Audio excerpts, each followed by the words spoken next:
موقعی که خدای منان اراده فرمود آدم را خلق کنه، به جناب جبرئیل ملک مقرب امر فرمود برو یه مقدار خاک از زمین بگیر، بکن، گل آدما چاق کنیم، خلقش کنیم. آدم چند متر بوده کی میدونه؟ طول آدم 17 متر بوده و عرضش هم خب لابد 10 متر، عریض و طویل. رفتید هابیل سر قبر هابیل در سوریه، این تا سینش بیشتر نیست، اینی که هست، اینی که هست تا سینشه. سر قبر هابیل کی رفته سوریا؟ هابیل و قابیل اون کو. اصلا دارن این که آدم 17 متر طول حدیث اصلا از خودم نمیگه.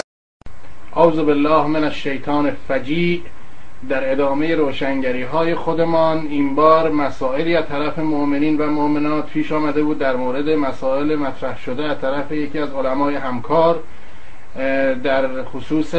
طول و عرض حضرت آدم علیه السلام، که ایشون فرمودن که حضرت آدم علیه السلام دارای 17 متر طول و 10 متر عرض بودن که طبق محاسبه علما در واقع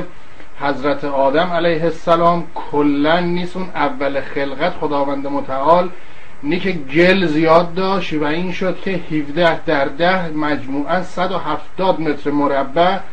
خداوند رحمان و رحیم فقط یه فقره آدم خلق کردن. در واقع ایشون اون اول عرض میکنم چون دیدن گل زیاد دارن و دستشون هم باز بود، اصولا به جای آدمیزاد یه زمین فوتبال تقریبا خلق کردن که این خودش از نشانه های رحمان و رحیمی ایشونه.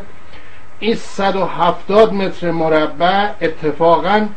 عرض میکنم خدمتتون که در جریان خروج حضرت آدم از بهشت، یعنی خداوند متعال یه همچی 20 روز بعد از خلق حضرت آدم یه کمی فکر کردید ای بابا از این 170 متر مربع 5 تاشون برن تو بهشت که پره، یعنی دیگه برای جای برای بقیه جانی،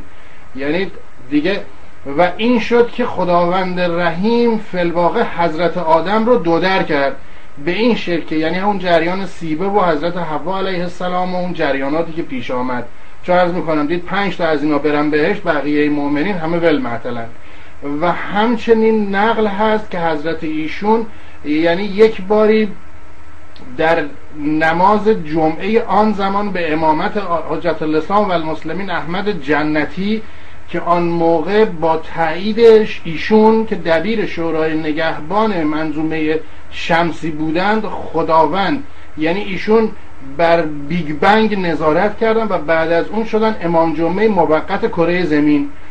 منتها در اون نماز جمعه نیست که این حضرت آدم حوا اینا همه فک و فامیل بودن، نماز جمعه اون موقع مختلف برگزار میشد و یک بار نقل هست، اینا من فکر نکنید از توی امامم در میارم و همش توی حدیث و روایات هست،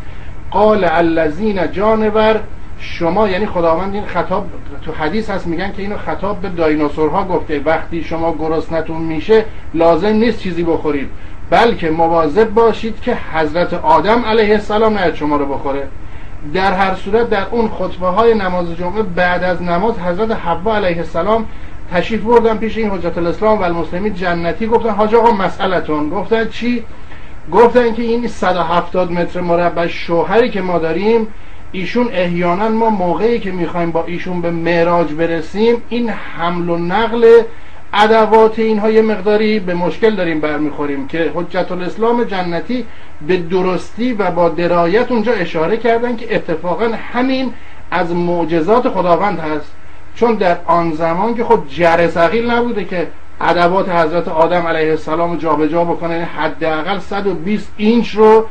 اون وقت مشکل برمیخوردن. این بود که از معجزات اون حضرت و علما همه توافق دارن که خود حضرت آدم علیه السلام با قدرت الهی و مشیت پروردگار عظیم جوری بود که این ادوات و اینها رو برای معراج خودشون حمل و نقل می‌کردن و این حتی در روایاتی که از حضرت هابیل و قابیل و اینا همه اومده ذکر شده که حجت الاسلام و المسلمین احمد جنتی هم تایید کرده. در هر صورت شما همچنان مشکلات و مسائل و سوالات شرعیتون از خود ما بپرسید و دوستان و همکاران عزیز علما هم یه زحمتی بکشن در موقع خالی بندی یهو دیگه 170 متر مربع یه آدم فقط یه هماهنگی با دفتر ما بفرمایند. و سلام علی من اتبع الهدی.